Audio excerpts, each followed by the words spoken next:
I usually like to introduce the speaker next, but Skip needs no introduction. We all know Skip, so I don't want to steal from his time. So Skip, take it away. I'm going to sit over here so I can help you. Good. Thank you, Vince. Good morning. My name is Skip Newman. I know many of you here. I've worked with some of you before, so thank you for coming this morning. A little bit about me. I spent 10 years in public accounting at what was Peat Marwick Mitchell, now KPMG.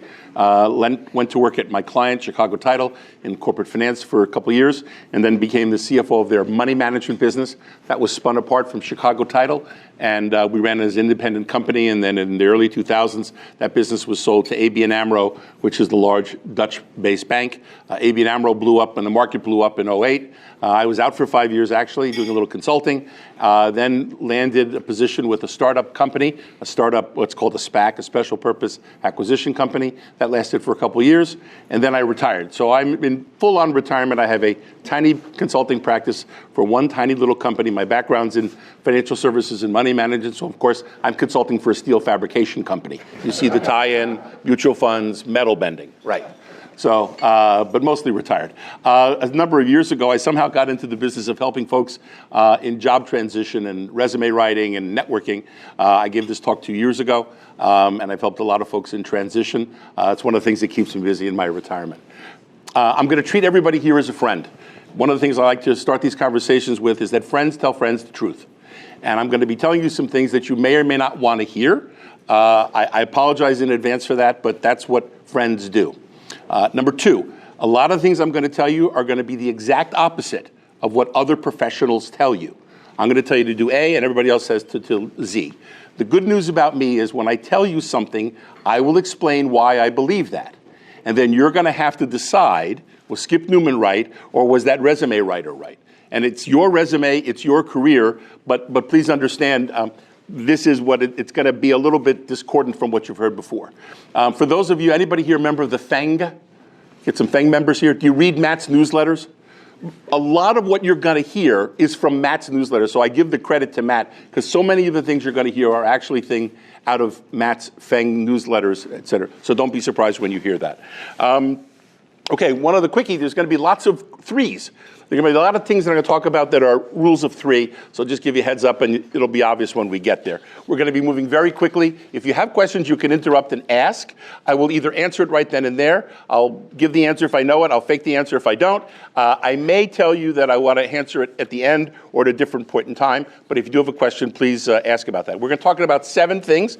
We're going to talk about networking and elevator pitches. We're going to talk about LinkedIn. We're going to talk about business cards, emails, resumes, handbills, and profiles. So let's go right now. Let's talk about networking. For those folks in transition, this is the hardest job you've ever had. You're selling yourself. One of the things that you need to understand, however, is all of us, I don't care what your functional skills are, the only thing that any of us have is our reputation. And networking is a process of building relationships with people. It is not Facebook, for example. LinkedIn is not Facebook. It's not how many friends you have. It's building meaningful relationships. A true story, a couple days ago, the phone rang. A lady that I met several months ago, she called me up. She said, Skip, I have a question about RevRec. And I said, well, okay, I'll give you an answer that I think is right, but by the way, I haven't read the RevRec standard. So really, the guy you really want to talk to is Rich Terrett. And so we talked about her thing. And then at the end of that, I said, you know, you really need to reach out to Rich, because Rich has spent the last 3 years doing RevRec projects. And so the point of networking and the point of FEI and the point of the FEI, et cetera, is to build relationships with folks. Okay. Believe it or not, one of the things that shocked me when I got into job transition was the courtesy of strangers. People that I used to work with who I thought would be very helpful in my job search turned out to be not helpful at all. Not returning emails, not returning phone calls. It's unclear why that's true. I suspect it's because they're nervous, they're sort of embarrassed, they don't want to help. And on the other hand, you'll find complete strangers, like Skip Newman, who will take 2 hours with you and help you rewrite your resume or whatever. So don't be shocked by that. That is kind of one of these weird things that comes out of networking. Having said that, many of you have probably heard of these out-of-work networking meetings. I think Marty Gibson runs one up in Glenview, and there's a whole bunch of them. I don't tell you not to go to them. What I do suggest is you don't go to too many of them. And the reason why I say that is because you need to network Not that the people there are bad. They're all good people. They're not working for a variety of reasons, none of which is that they're bad people. But they tend to be a little bit of a downer. And depending on the person you meet, you get these conversations about how am I going to pay the mortgage and this and that and the other thing. And it just becomes a downer. So I would suggest to you that you try to network as much as possible with people that are working. So again, don't go to too many of those out-of-work networking meetings.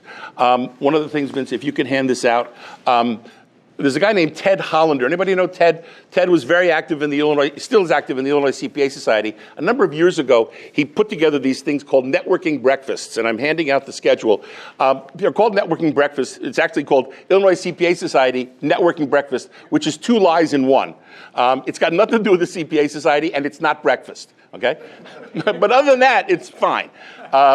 And he has this schedule, which we're passing out now. It's on a schedule. The Glenview one is the first Friday of the month or what have you.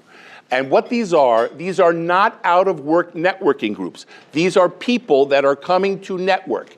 There's going to be a Merrill Lynch wealth advisor. There's going to be an estate attorney. There's going to be a guy that sells laser printers. There's an IT guy. There's a lady that does closet organizing. These are all people that I've met at these breakfasts. And the way it works is you don't make a reservation. You just show up. For those of you that are sort of uncomfortable in a group, it's the perfect opportunity to walk in, stick out your hand, and say, hi, I'm Bob Smith, and introduce yourself. So it's a good set of meetings to go to. When you go there might be 20 to 40 people in the room. You'll see it when you walk in. They take over a corner. Here's a quiz. Where are all these meetings held? That's a quiz. Oh, boy, very good. Okay. So people chit-chat for a little bit, then everybody sits down, and one by one, everybody stands up and they do their little pitch. By the way, speaking of elevator pitch, how long does a 90-second elevator pitch last? 30 seconds. 18, okay? You've been to cocktail parties where you meet someone and they start telling you. When they get to the 30th second, what are you saying to yourself? Is he going to shut up? At the 45th second, what are you saying to yourself? Where's the door? Okay. The point is, and you need to practice this, what is your 12 to 18 second elevator pitch? Here's a rule of three. People can only remember three things. People can only remember three things. What are those three things? I'll give you an example. When I was in job transition, Skip Newman, CFO, investment management. Can people remember that? Yeah, they can remember that. Can they remember anything else? No. Do they want to remember anything else? No. So when you have your elevator pitch, make sure that your elevator pitch is concise and to the point. They don't need the detail. Anybody got kids? You familiar with TMI? Okay, right? They don't need the detail. What are you looking for? How can I help? And that's 18 seconds. You can hear 18 seconds a lot. So very important. People can remember three things. By the way, while we're at the topic here, speaking of threes, there's only 3 job interview questions. There's only 3 job interview questions. Now, I'm sure all of you have seen these lists of interview questions, 50 interview questions, 100 interview questions. Turns out there's only 3. Can you do the job? Will you love doing the job? And can we stand to work with you? You see all those lists, every job interview question is a variation on one of those 3. And in fact, it turns out that the most important one is actually number 3. Can we stand to work with you? At the end of the day, all of you people are senior people. Let me tell you now, your job is not coming from Korn Ferry. It's not happening. The big 4 recruiting firms are not going to be interested in you for a variety of reasons we'll talk about later. It's about, much like in Chicago, I know a guy who knows a guy. True story, I tell you, I'm doing this consulting for the steel fabrication company. The steel fabrication company's in Tinley Park. The guy that owns it is a good friend of my friend. He had a finance problem, and my friend said, you need to talk to Skip Newman. And he hired me, and after he hired me, 2 weeks later, he said, oh, I'm supposed to get a copy of your resume, I think. You see how important the resume was. So the point is, it's all about building relationships, and do we like working with one another? So, yes, go ahead. Sorry, what was that second? Will you love doing the job? And can we stand to work with you? Mm-hmm. Okay. Let's talk about LinkedIn for a couple minutes. Anybody know what LinkedIn is? Okay. Anybody really know what it is? It's a data sucking machine. That's what it is. It's owned by Microsoft. It's a data sucking machine. It has some valuable uses, but don't get trapped into it, okay? It's very good for connecting with people, seeing pictures of people, et cetera, et cetera. But at the end of the day, it's all about them gathering your data, and we're going to talk for a second about that. I mentioned before that all we have is our reputations. One of the things that I urge people not to do, and you've probably done this, if you go to these out-of-network meetings and you sit around a table with 10 people and you hear somebody talk for 90 seconds, by the time you get home, you have 5 invitations from people that sat around the table. The problem is you don't know them. And let me tell you what the problem is with those invitations that you got. Pretend I walk up to the front door of your house. I ring the doorbell. You're at the kitchen sink. You walk into the foyer by the front door, and through the front door you yell, "Who's there?" And I reply, "I won't tell you until you open the door." Question, will you open the door? Probably not. The answer is, an unsolicited LinkedIn invitation says, "Please open your network to me. You have no idea who I am." Think about that. If you accept the invitation, all of your first levels are now second levels to them. And so my advice to people is, LinkedIn's a great thing, but I suggest you not do the unsolicited thing. In fact, my recommendation is always ask in advance. If you're meeting someone for networking, you say to them, "Oh, by the way, are you on LinkedIn?" And the answer is, well, yeah. And then the question is, would it be okay if I sent you an invitation? Sure. When you send the invitation now and it pops up on their screen, what are they going to do? They're going to click accept, because you haven't violated their space, because you want to network with people to get to know them. And seeing a guy talk for 90 seconds at a roundtable out-of-work meeting, you don't know them. And in fact, people refer people to people they know and they trust. You're not going to refer that guy who you heard for 30 seconds to someone who's close to you, because you don't want to be embarrassed by that guy. Which is why when you go to that networking breakfast, that CPA breakfast, alleged CPA. By the way, the only requirement to attend the breakfast literally is you have to be breathing. If you're breathing, you're invited to attend. It's got nothing to do with the CPA Society, and virtually nobody in the room is a CPA. That room is going to have 30 people in it. Your job when you go there is figure out who are the 5 or 6 people you want to have a cup of coffee with. And what you do is, everybody hands out a business card. You don't need LinkedIn because you've got their email address. So when you go home, you send 5 or 6 emails. What's the subject line of the email? "Nice to meet you briefly this morning at the CPA breakfast." That's the subject line. Are they going to open that email? Of course they are. They don't remember your name, but they know what it's about. Now you have 4 sentences. "Hi, Bob. I'm sorry we didn't get a chance to chat longer. I'd love to have 20 minutes for a cup of coffee. I see your office at so-and-so. There's a Starbucks. Would you be available next Tuesday at 10:30? There are 4 answers you're going to get to that email. The first answer is, which will never happen, is, "Don't ever contact me again. I never want to see you again." That won't happen.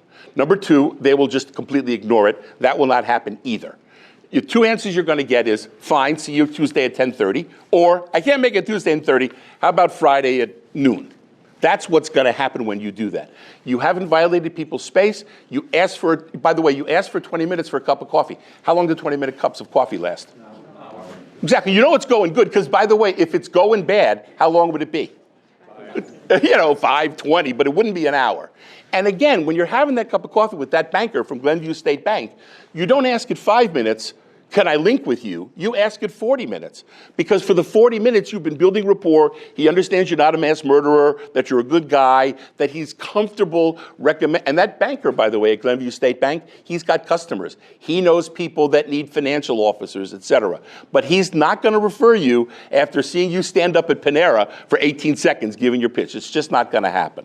So it's all about relationship building. So, also on LinkedIn, for those of you, you need a proper picture. If you want me to take you seriously, take yourself seriously. Go to Moto Photo or someplace and get a $50 proper headshot. I see these pictures all the time. Guys are at weddings. "Well, I'll crop out my wife and I'll have the plants in the background, and that way I don't have to have a professional picture." Would you please get a professional picture? And a headshot is just that. It's a headshot. It's from here up. I don't need to see your whole suit. I don't need all your tie. It's a headshot. Go get yourself a professional headshot. Don't play games with that. Could you hand out business cards, please? Let's talk about business cards for a second. What's the purpose of a business card? It's not a trick question. Someone to remember who you are. Yeah, okay. It's to transmit contact information. What a shock, right? A couple of rules about, again, these are Skip Newman rules about business cards. Rule number 1, never get a glossy business card. Never get a glossy business card. Why? You can't write on it.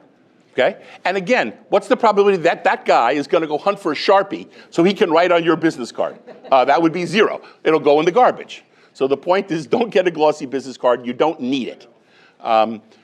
This business card, the other one I love is business cards are full of white space, and people insist on using 4-point fonts that you can't read. Okay? I don't know why they do that. It's weird. I passed out my business card. Is there any confusion on my business card? Can you read it? Do you know what I do? By the way, it has my address on it. What a shock, right? I actually live someplace. And here's my cell number, and here's my work number, and this is what I do. If anybody is interested, you've probably all heard of Vistaprint, you know, the printed business cards. If anybody's interested, send me an email. I have a generic template of kind of this layout where you could just fill it in, and at Vistaprint, you can use one of their 3,000 mock-ups, or you can what's called upload your own image. So if you want, if you send me an email, I'll send you a blank template that will kind of look like that, where you just put in your information and upload it. But get a business card and carry it with you at all times, even when you're going to the Jewel to get a gallon of milk. Because when you're online, you're going to bump into somebody, you're going to start talking, and you want to have the business card. So even always have a couple of business cards in your wallet. Given that you started at P, I'm going to assume you're a CPA, which I do not see here. It's a very interesting question. So let's talk about CPAs right now. We're talking about that in resumes, but since you brought it up, I'll talk about it right now. It's a good point. So the issue is, have you ever heard the expression, you never get a second chance to make a first impression? Okay. Well, it turns out my given name is Seymour, okay? And by the way, I'm the youngest Seymour on the planet. No, I'm serious. I know that because there's a baby name website. I put it in. In 1954, it goes to 0. I mean, it's literally not even a joke. So it turns out it's a very ancient, traditionally Jewish male name. My mother's brother died 3 weeks before I was born, so that's how I got that name. So on my resume, Seymour Newman, comma, CPA. Well, it turns out it doesn't say CPA. Why? Why? I'm sorry? You might not have characters on the line. Nope, plenty of characters. Nobody gets past Seymour. That's part of it. What else? You don't want to limit yourself? Kind of. The answer is, what am I selling? Yourself. I'm selling myself, but really what I'm selling is CFO services, okay? If you're a 55-year-old smart CEO and you pick up Seymour Newman, CPA, in the first 1 second, Kathy, what's he thinking? Go ahead. What's he thinking? Seymour Newman, CPA. Go ahead, you could say it. Jewish bean counter. Well, Jewish. Jewish bean counter. Okay, what's the probability that the CEO is looking to hire a bean counter? In fact, the CEO is saying to himself, I got a room full of those guys, okay?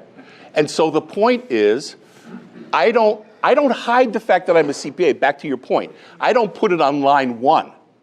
Now, having said that, because I was looking for a CFO job, so I'm not really selling CPA services as much as senior financial services. Having said that, if I was applying for a job at Abbott Laboratories as the Director of Technical Accounting Research, let's pretend that was the job I was hiring for, okay? Would I put it on line 1? Probably.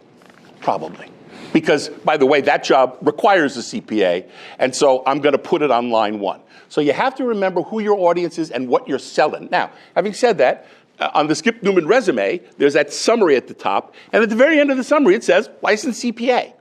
Okay? But it's not on line 1. Back to your point, Rich, it's not on line 1. It's not what I'm selling. I like sometimes, and encourage people on the back to put the 3 bullets on. And 3 bullets are wonderful on the back. Stay in the 3, but Yeah. you put your specialty area so that, they flip it over and say, okay, Right. CPA or whatever it is. Exactly, Yeah, right. okay.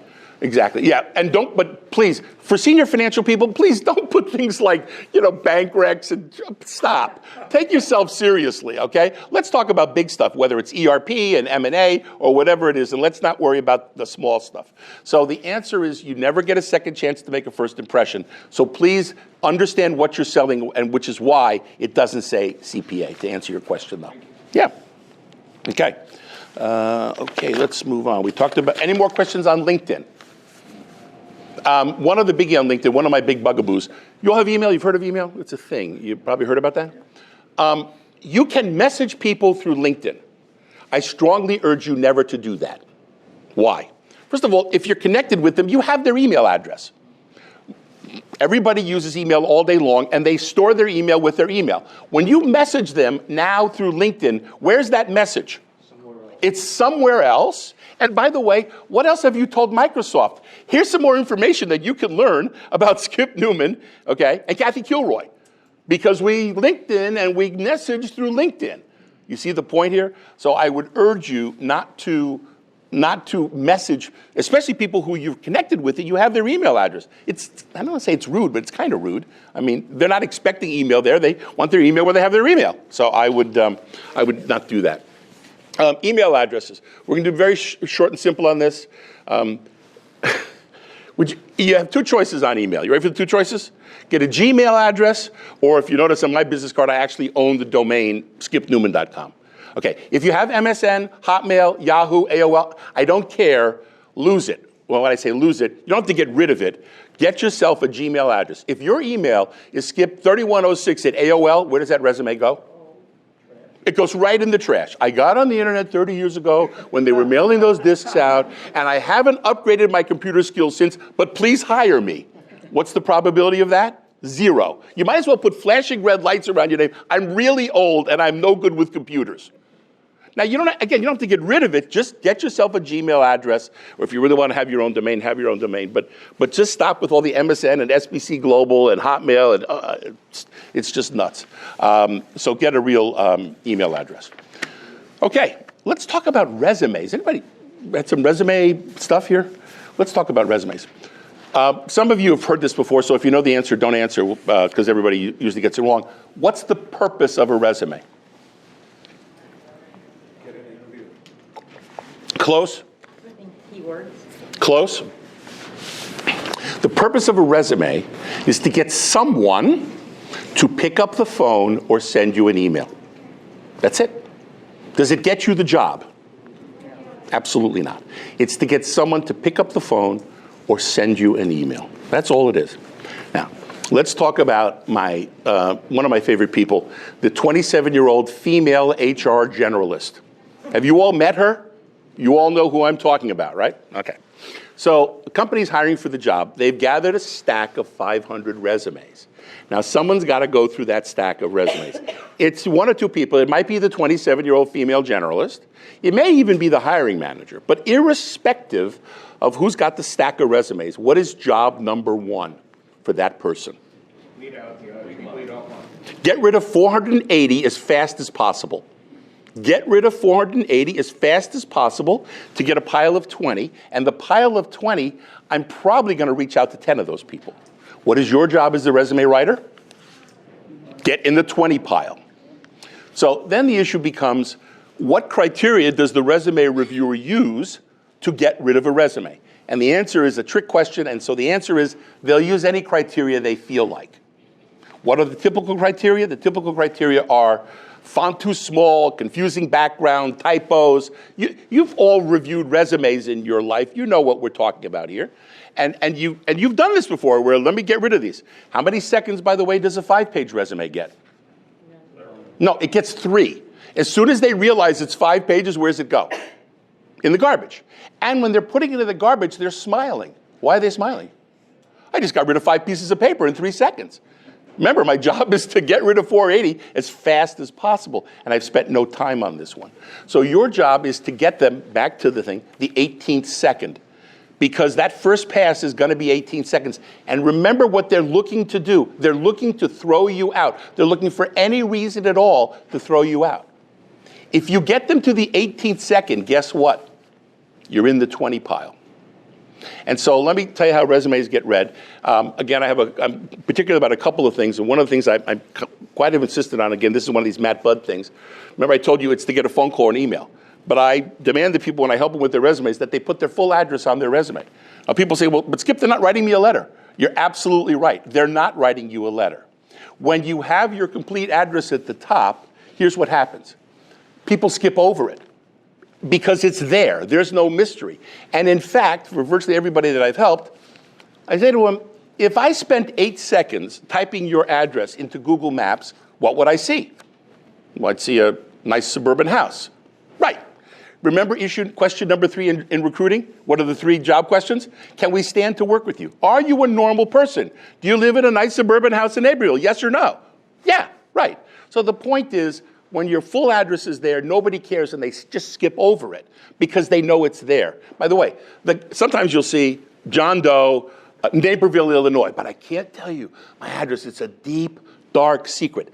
For virtually everybody I've done their resume, in 8 seconds, I go to white pages, I type their name in, and in 8 seconds, I get their address. So you think that there's some secrets here, there's no secrets. And so hiding it doesn't help. By the way, people that have no city or state, John Doe, no city or state, where's that resume go? It's in the garbage. Why is it in the garbage? Because I have no time for mysteries. I don't know what this person's hiding. They give me a phone number and email. By the way, a phone number proves what in 2020? Proves nothing. Proves absolutely nothing. So the point is, if you have no city or state, forget it. You might as well just throw it right in the garbage. Because the reviewer, again, they got to get rid of 480, and I have no time to wonder where this person lives. Again, here's another example. Pretend you live in Lake Forest and the job's in Valparaiso. The hiring manager picks up the thing, and the guy lives in Lake Forest. Is he going to call him? Probably not. By the way, do you want the call? You're not going to probably move your house to Northwest Indiana, probably. And so it's probably not a good fit. By the way, you live in Mount Prospect, the job's in Lake Forest, who cares? So the point is, you put your full address at the top, it's just there. The single most important part of the resume, by far the single most important part, is the summary. It's that 4 sentences up the top. Because if the summary is well written, I don't need to read anything else. Some of the summaries I see are horrific. And they're horrific because they use a series of buzzword bingo of words that don't mean anything. Results driven. Oh, great. Well, you're results driven. Profit oriented. Oh, great. That helps me a lot. And the problem is people keep repeating this junk in their resumes because they see it in other resumes. It doesn't mean anything. And so tell people the truth. I always start, when I work with a lot of the finance people, it usually starts with something really unusual, like senior financial executive. Well, okay, if I was looking for an HR guy, the good news is I'm done with this resume. I've seen headings where literally at the end of the summary, I have no idea what the person's functional skills are, what industries they work at, or what they're good at, because it's just a bunch of buzzword bingo. So that summary is the most important, and it basically defines who you are, the industries you work in, and the important functional skills that you bring. If you have some other niceties, if you're fluent in German, if you're a CPA, if there's some other niceties, that's fine. But at the end of the summary, they should either be interested or not. And if it's well written without any of the garbage, meaningless words, you might go in the 20 pile right away. But the typical 18-second resume review is we start at the top, we ignore everything at the top, and we ignore it because it's there. We read the summary, 8 to 10 seconds. Okay, I know what I got. I'm going to read about 4 inches of the most current job. Then I'm going to flip it over to the bottom of page 2. I'm going to go to the very bottom. Where does this person go to school? Oh, good schools, okay. And then on the back of page 2, they look on the right column for the dates, looking for any gaps in the dates. That's it. That's 18 seconds. And if you get them there because the summary is good and you've defined that you're a finance person in this industry, because remember, anybody, whether it's a hiring manager or recruiter, if they're looking for a guy in the distribution industry and you're pharma, they're not a fit. If you're an HR guy and they're looking for a finance guy, you're not a fit. And that's why you have to have that summary, be very specific, and don't put in meaningless words that don't help you because it's not fun. Go ahead. So you're talking as if it's a human being reading the resume. Well, we'll talk about ATSs. You want to talk about ATSs? We'll talk about applicant tracking system. What's an applicant tracking system? Anybody know? These are these things where big companies especially, they scan every resume that comes in because they got to build a database to prove they're not discriminating, and this and that and the other thing. One of the classic things that I always tell people a lot of times that I work on resumes for folks, they have all these fancy line draw characters and fancy shaped diamonds and chevrons and random bullets here and there. And my question is, what does the ATS do when it hits those things? And the correct answer is, I don't know what the ATS does when it hits those things. I do know this. The line draw character or the weird chevron that's not on your resume will never confuse the ATS. So again, when you're done with your resume, you don't need line draw characters. If your resume is properly laid out, you don't need line draw characters. I hate to say this, but if some of you have used professional resume writers, those are universally the worst resumes that I see. Because the professional resume writers like to show you that they know how to use Microsoft Word. I can do the double line draw character. And I don't use bullets, I use a little shaded chevron. Isn't that sexy looking? Turns out it's not. And in fact, why do people go to you have Google as your homepage? Why do people go to Google as their homepage? Why is that? It's better than Bing. What? It's better than Ping. It's better than what? Ping? Bing. Oh, Bing. Bing, yeah. Bing, yeah. Okay, why else do they go there? When you go to Google, what's there? It's clean. There's nothing there. That's the point of the resume. You want the resume to be clean. Having all this random stuff on the resume is not helpful, okay? So back to the ATS. Here's the other thing that I do on every resume I do. Usually you'll see at the top, you'll see this list of like 10 bullets. Right under the summary, they'll have 10 bullets of things they're good at. And my answer to that question is, well, the first thing I do if I redo those resumes, I delete that list right away. Because, yes, there are keyword searches. I don't disagree with that, no question about it. But I'm gonna let the reader find those keywords in your accomplishments. I'm not gonna force them to see it on a list up here and then read it down below. And again, the good news is that 4 or 5 sentence summary at the top, it's gonna have the key stuff in there. If you're a senior finance person and you're good at ERP and M&A and whatever that is, those 6 things are gonna be in the summary that people are going to read, which is why I just delete the bullets, because your accomplishments are gonna have that. The other big problem with most resumes is many of them focus on the R word, the single worst word on the resume. What's the R word? Responsible for. Responsible for the accounts payable department. To which my answer is big deal. So what, I could hire AP supervisors, that's just not interesting. If, however, your accomplishment was reduced AP staff 50% and increased throughput 30%, this I'm interested in, that's an accomplishment. In fact, with accomplishments, everything on your resume, every bullet on your resume, you need to think to yourself after you write the bullet, the following 2 words, so what? If you have something on your resume that the so what is not obvious, you probably ought to get rid of it. Reduced AP staff by 50% and increased 30%, that's the so what, okay? Fixed the failed ERP implementation and got it running in 3 months, that's the so what. If responsible for accounts payable, who cares?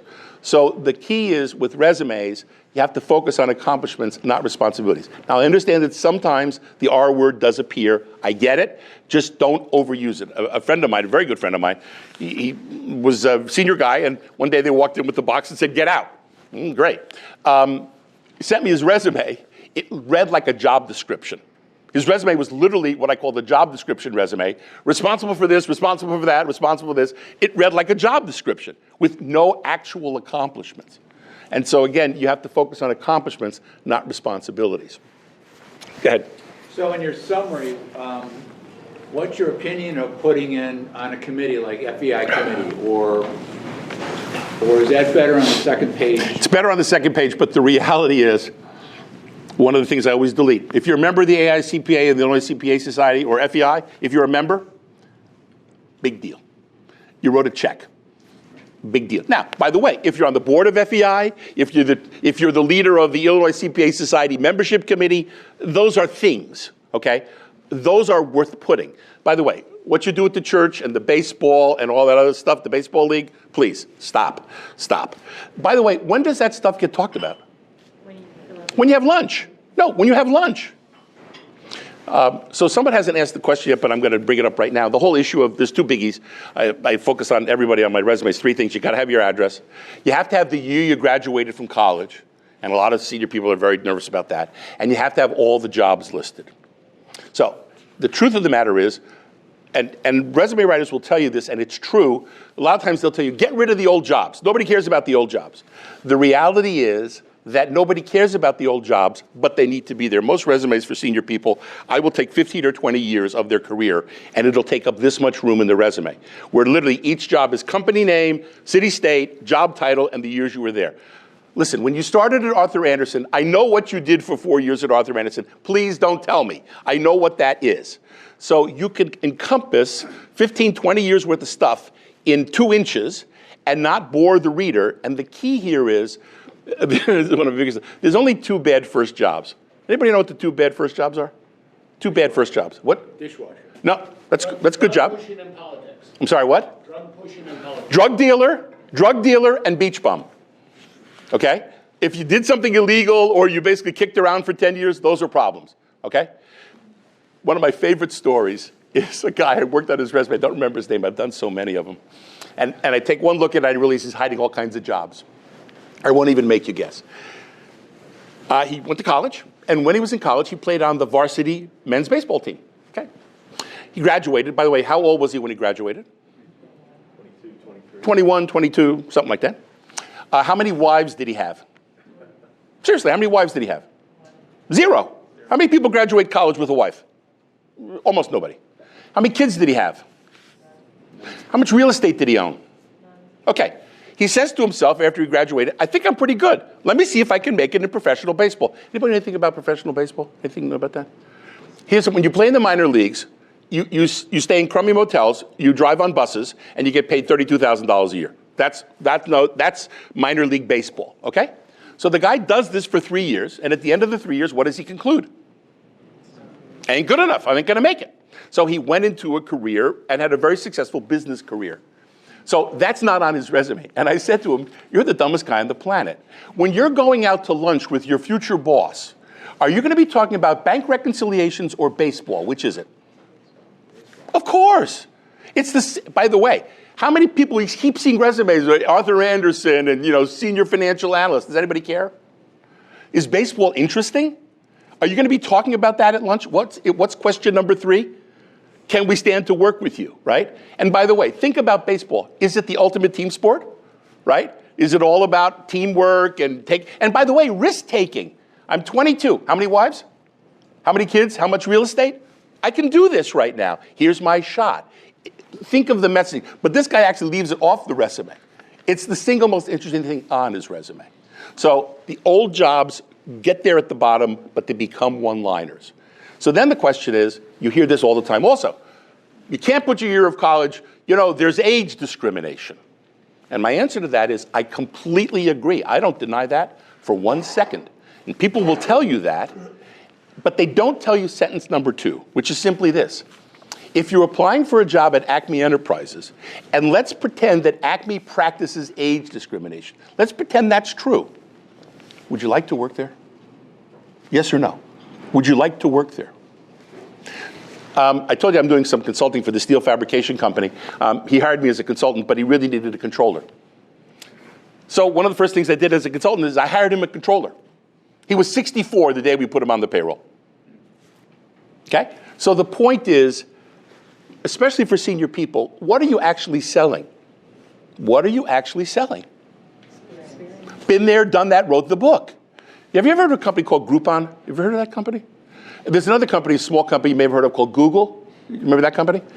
You may remember this. About 7 or 8 years ago, Google made a bid to buy Groupon. They bid $6 billion to buy Groupon. Groupon turned them down. They were a private company.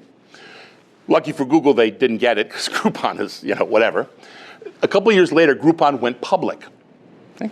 Now, I don't know this, but I'm going to guess the median age of the workers at Groupon is what, 27? Maybe. So they go public, and the first quarter they're a public company, they reached their quarterly earnings, and 3 days later, they had to retract it.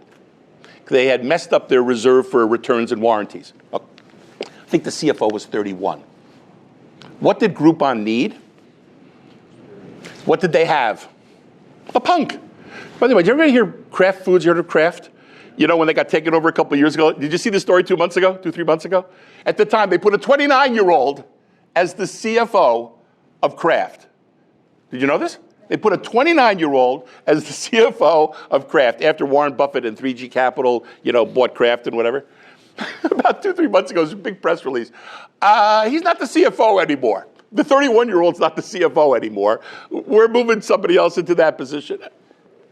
What you're selling is experience. Been there, done that, wrote the book. Don't be afraid of it. The crime is not being old. The crime is being out of date. That's the issue. It's not being old, it's being out of date. And that's why with the email addresses and stuff like that. And again, you want me to take yourself seriously, take yourself seriously. Get a professional headshot. On your resume, we're going to have all the old jobs, but we're not spending any time on them because you're a big boy or girl, and people don't need to have that level of, yes, I worked on manufacturing companies 30 years ago when I was at Arthur Andersen. Nobody cares. Trust me on this. Nobody cares. Go ahead. Wasn't that the company also that had to write up a significant amount of goodwill? That's a separate issue. Right, separate issue. But this was basic bookkeeping 101. Okay, so the answer is yes, there absolutely is age discrimination. But my point is, do you want to work there? I mean, at the end of the day, probably not. So I think it is what it is. Remember that 27-year-old we talked about, the HR generalist? Let's pretend you've hidden your college year and you took off a bunch of jobs because you think that's going to make you look younger. What's the probability that that's actually going to work? 0. I had a coach a number of years ago told me, people that don't put the year of college on their resume are deemed to be really old. Let me give you a hypothetical resume. John Doe, 2-page resume. Oldest job on the bottom of page 2, he's plant manager of Acme Manufacturing from 1989 to 1992. Plant manager, 89 to 92. Lists as college, but no year of graduation. So, question number 1. How many people's first job out of college is plant manager? That would be 0. It's even 0 even if your dad owns the business, because if your dad owns the business, your first job out of college is pushing a broom, okay? So, nobody's first job is plant manager. In fact, plant manager, how long does it take to become a plant manager? 10 years. 10 years, 15 years? Make me guess. Make me wonder how many years you're hiding. If it's me and I got to guess, I'll guess he's hiding 15, okay? So he admitted to be working in 1989, so now he's 1970, okay? How is this helpful to you? Pretend you actually get the interview with the company and you're sitting with the 27-year-old HR generalist, okay? What's her first question with that resume? What's her first question? When did you graduate from college, right? So now you're stuck. You either have to not answer it, in which case the interview's kind of over, or you answer it, okay? And you answer 1974. Okay, so now she's handwriting on your resume 1974. What's her second question? Because remember, you almost admitted to was 1989. What's her second question?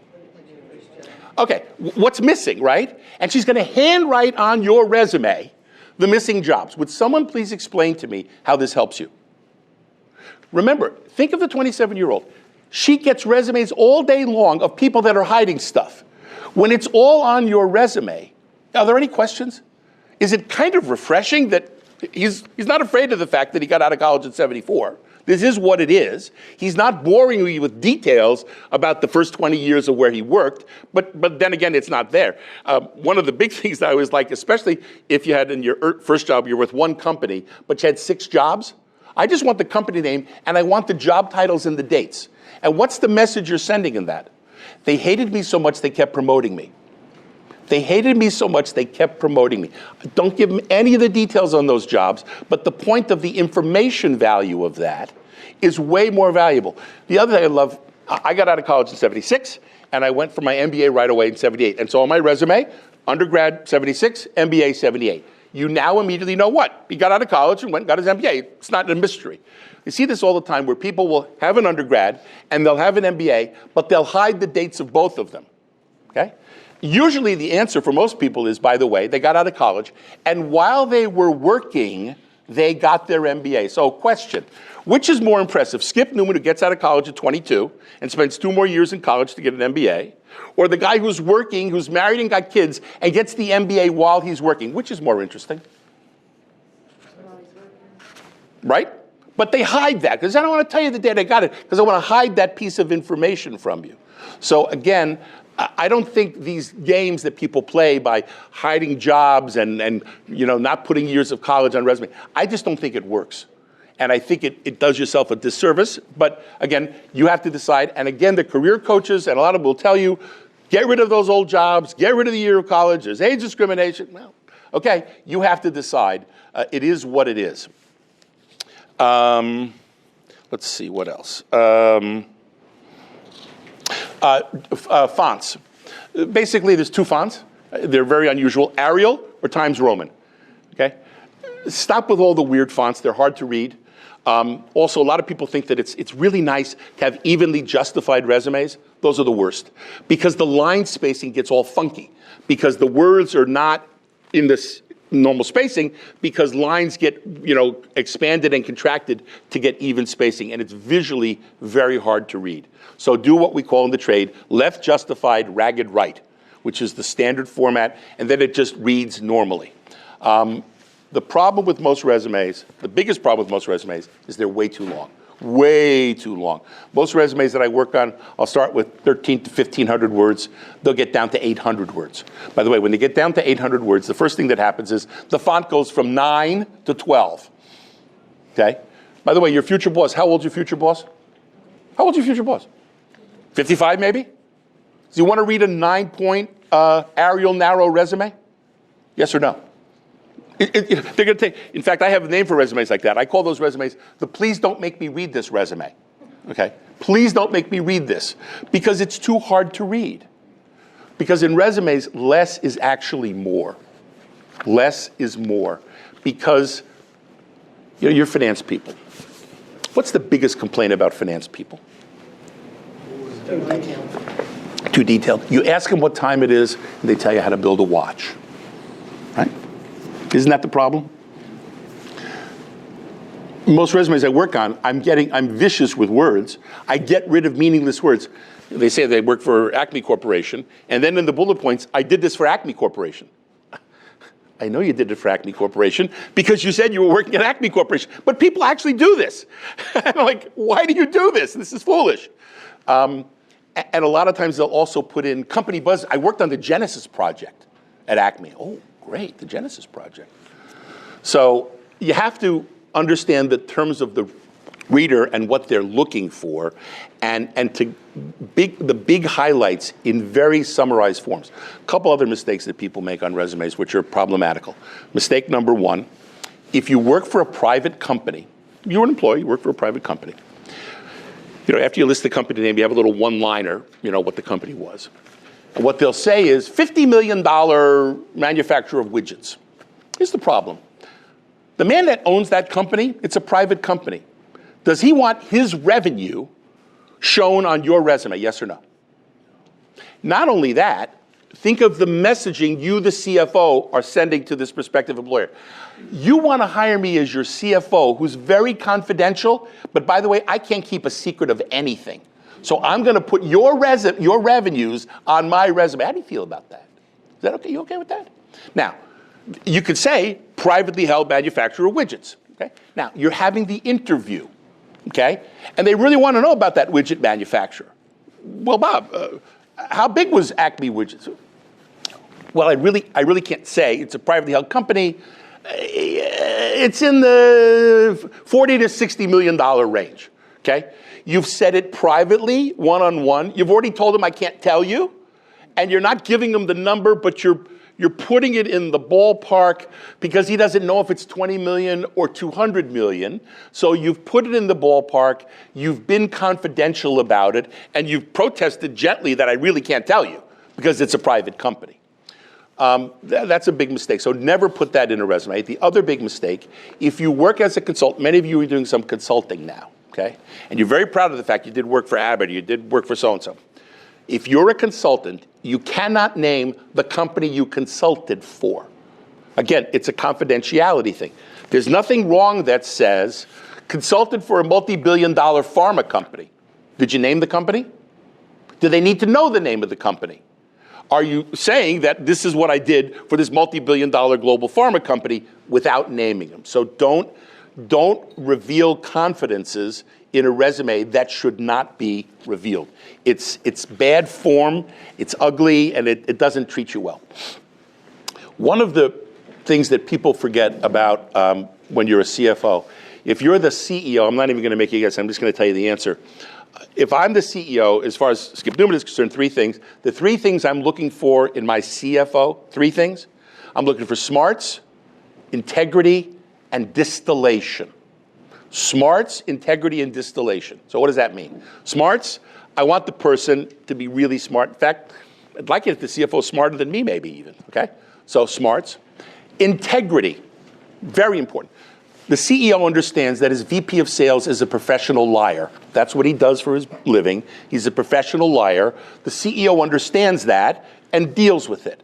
With respect to the CFO job, can he have a liar in that job? He can't. He can't have a liar. He has to know if the CEO is not going to shade the truth, hold back information. If I tell you something, it's the truth, and that's what it is. Okay, so smarts, integrity. The last one, distillation. No one gets distillation. Distillation is simply this, and I'll tell you by example. Pretend there's a company that's got a headquarters building. They got 400 people in the headquarters. The lease is up in 4 years, and they want to move. So you know how this goes. They form a task force. You know, all the functional departments are on the task force, and they go out and look at 8 different buildings, and they gather a stack of paper 3 feet high of all of the proposals to those other office buildings. What does the CEO want at the end of that process? A one-pager. The 8 key criteria down the side, the buildings across the top, and then the answer for each one of them. Let's go back to the Skip Newman thing. Smarts. He figured out what the 10 key things are that we need to look at in our new building. That's a smarts issue. Integrity. He didn't pick the Naperville building because he lives in Naperville. He picked the Naperville building because it seems to have the best, series of, prices or whatever they're looking for, right? And distillation. Distillation means to distill something down to the key elements. That's what distill means. So if I, the CEO, wanted to read 3 feet of paper, why do I need you? I need you to distill down what that 3 feet of paper into a one-page piece of paper. You may have heard there's a couple of new accounting standards out on leasing and RevRec. They're what, 400 pages each? What's the probability the CEO is going to read those? 0. What does the CEO need for the CFO to tell him? What does it mean? How does it affect us? What are our decision points, et cetera, et cetera? That's a distillation. Again, so the 1,300-word resume versus the 800-word resume, which is the winner? The 800-word resume. One of my friends from networking about 10 years ago, he had a 5-page resume. I couldn't stop laughing. I literally couldn't stop laughing. I actually read the whole thing. And on the middle of page 3, not making this up, he's got this thing that says, and 2 weeks before we went public, my daughter developed cancer. You all got kids? TMI? Okay, this is TMI. And this resume was the anti-distillation. What he did was he vomited everything he'd ever done in 35 years on these 5 pages. Dear Mr. CEO, please wade through the vomit to see if you find something that you like and if you want to hire me. No, I'm sorry. The point of the resume is to distill down in 2 very simple things. What are my key skills? What are my key accomplishments? Why do you want to hire me? And that's kind of the tone that the resume has to have. Let's see, what else I want to talk about? Okay, any more questions on resumes? Yes? Skip, you mentioned keeping private information private. Yeah. Which I think, for all the reasons you said, there's a lot of reasons to do that. Some private companies, so like what I would say is try to give information to give them scope and size of the company that's not confidential. That's not confidential, right? You distill it down, But usually revenue is it. Revenue could be, Yeah. If it's, so I would say this, and maybe you disagree, but some of it's on like, some of it is publicly available, like cranes, if you're a good test Right. company, and like, Right. you might list, go look at it, it says, hey, if they could do the exact revenue, then you probably Right. feel comfortable doing it. Mm-hmm. And if not, give them some scope, like distill it down, widget manufacturer, North America, Europe, Asia. Or it could be second largest widget manufacturer in North America. Yeah. It could be that. Employees is probably not counted. Employees, maybe okay, right. Here's the mistake that people make. So when you have the company name, the next line is what the company is. This is the classic mistake that people make. They go to their former employer's website, and on the homepage there's a button called About. You know what I'm talking about. And they click on the About button, and they copy 5 sentences of marketing bull from their employer's website, okay? That, on your resume, that company description is no more than 1 line, maybe 2 maximum. You're not selling Acme, you're selling yourself. The point of the 1-line description is to send to the reader, because we probably know what General Electric is, okay? But most of the companies on your resume, nobody's ever heard of. And they don't really want to know much about it, they just want to know what it is. It's Abbott Labs, it's a $42 billion global pharma company. Okay, fine, that's enough. all the other noise that you see on the About Us is just marketing noise at the company, and it does not belong on the resume. 100% agree. You also don't need to give any description of a company like McDonald's, like, you know. Yeah, right. Yeah. At some level, McDonald's, people understand what McDonald's is. But what might be helpful is like McDonald's massive. I was in charge of, you know, give the description that's relevant, gives more information on what McDonald's is. You know, I was in charge of all the. Well, that's going to be part of your job description, probably. Yeah, Right. sure. But that's, Exactly. like any of that description stuff, don't give them more. Don't waste Yeah. time. Just fill it down. Exactly. That they don't already have. Right. Okay, what else? Two more handouts I want to give. Can you hand out both of these, please? Yeah, real quickly. Is it common to actually have two different resumes? One that's going to be tailored toward the ATS kind of things to say, wait a minute, I've got to go through the HR system, here's the stuff, and you know it's going to be fed there, so you kind of have more of some of the noise level. And the answer to that question is, people ask me, should I have multiple resumes? And the answer is, I am what I am, and I think you should have a resume that you're comfortable with. Now, having said that, there are times when you are applying for a specific job, which, in fact, you may have a lot of check the boxes, but your standard resume doesn't cover that, in which case you want to modify your standard resume. But I wouldn't have an ATS resume versus a non-resume. I would think that the tweaks around the edges are really for a very specific job for which your resume doesn't have. This happened to me about 5 years ago. 4 years ago, there was a consulting job that came up. I won't bore you with the details, but suffice it to say, the job description really should have said, we want Skip Newman, because it was a very technical area about Illinois trust law and title insurance. Okay, how many people is that? Very few in Illinois. And my resume, that was on the page 2 near the back. And it was this amount of space. So I actually had to make a separate document this long about that topic, because it really wasn't covered at all on page 2 in the inch and a half that I had of it. So I think the answer to your question is, I would get a resume you're comfortable with. I'm handing out these 2 other documents, and I'm serious about this next thing. This resume, the profile, the handbill, it's just paperwork. Get done with your paperwork. Be finished with it. Don't spend all day long tweaking it. Why do I change this word or change that word? Get a document you like and move on and start networking and meeting people. There are no jobs in your living room. I trust you. There are no jobs in your living room. And your living room, either because you're working on the computer and you're looking on job boards to see a job, there's no jobs there. And you have to go out and meet people in order to network. So the 2 documents that I'm handing out, the first one, we'll call it the handbill. It's the one that has all the company names on it, okay? You may have seen handbills before. A handbill, and if you notice at the top of the document, where do you use it? If you go to one of those out-of-networking meetings, okay? The other time to use it is, pretend you went to that CPA breakfast and you hooked up with the banker and you're meeting the banker for coffee, right? Remember, you asked for 20 minutes for coffee. You're now on the 40th minute. At the 40th minute, not at the 5th minute, at the 40th minute, you pull that handbill out. Remember, this much of the handbill is, this is what I am. This, by the way, this handbill is actually a live handbill of a friend of mine who's a portfolio manager. So the 2 to 3 inches at the top describes what he does, right? And what kind of positions are good for him. But the bulk of the document is company names. Now, you've probably seen lots of handbills before, and usually they say things like, I want to work for a mid-sized privately held manufacturing company. So you're meeting that banker for coffee. What does that mean to him? Nothing. If you look at this handbill, what you'd realize is this friend, John Doe, he's done the research. And so if you're at that cup of coffee with that banker, you're at the 40th minute, you pull this out of your folio, you slide it across the table. Oh, by the way, Bob, I put together a list of companies that might be potentially a good fit for me. And as you're sliding it across the table, what's the banker doing? He's looking at the company list. By the way, does he care about what's at the top? No, because he just spent 40 minutes talking to you. He knows what's at the top. When you slide across that company list, what you're saying to him is, I've thought it through. These are the names. Do you know anybody at these companies? He can deal with that. Saying I want to work for a mid-sized privately held manufacturing company means nothing. And worse than nothing, it says the following. I'm too lazy to figure it out. Would you please figure it out for me? What's the probability the banker's going to figure it out for you? That would be 0. Right? So, yeah. How do you get names? There's a thing called Google. Have you heard of Google? I'm not joking. I know, but what do Illinois software companies. Start Googling. It's not a joke, actually.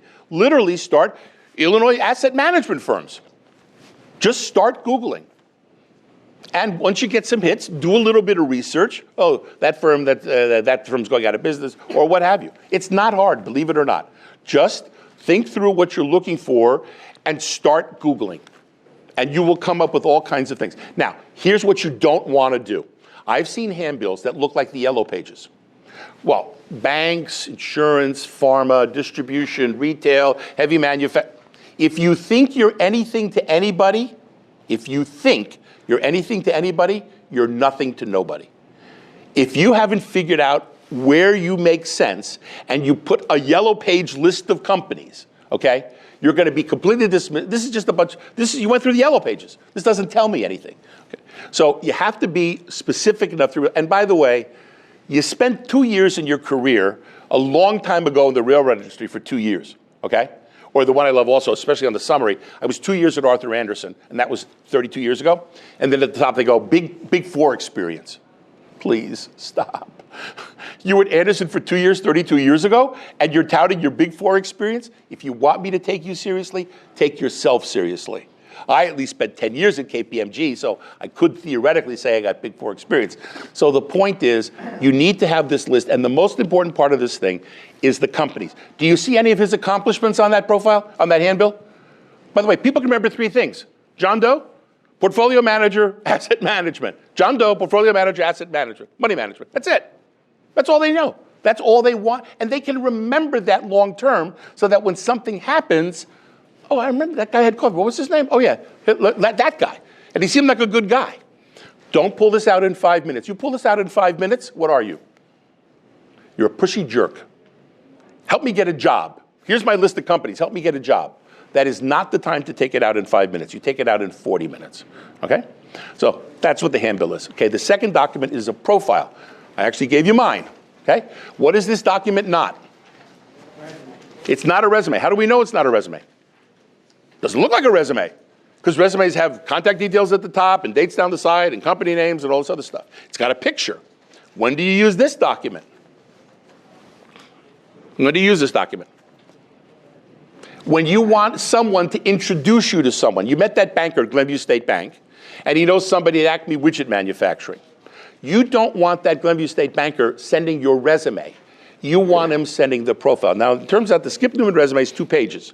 How many pages is the profile? One. Okay. Number 2, my resume is 2 pages. This is 1. I've taken 20 pounds of potatoes and I put it in a 10-pound sack, which is kind of interesting. Now, the single biggest problem with every resume on the planet, literally every resume, every normal resume, is that they're what's called reverse chrono, the most current at the top and the oldest at the bottom. Let's pretend in your career, 28 years ago, you did something truly earth-shaking. On your resume, where is it? Bottom of page 2. Anybody ever going to get there? Ain't getting there, right? What's the beauty of the profile? Do you see any dates here? Basically not. You'll notice the accomplishment list. You see those by functional areas? You see the headings with the functional areas and the bullets? Do you see any dates there? Do you see any company names there? It focuses on accomplishments, and you can control the narrative, because the resume is reverse chrono. That thing from 28 years ago, no one's going to see it. Well, for sure not going to see it in 18 seconds. If you're in the 20 pile, they might see it if they're doing a detailed review of the 20 resumes. So the point is, with the profile, first of all, you'll also notice it's third person. It's a third person document. The first paragraph is essentially the summary. This is what Skip Newman is. That's paragraph 1. Paragraph 2 is my career history in English. It's as if we're meeting for coffee, and the guy says, tell me about yourself, Skip. Well, I started my career in public accounting, blah, blah, blah, blah, blah. And we don't get caught up in a lot of the problems on standard resumes with dates and job titles and stuff like that.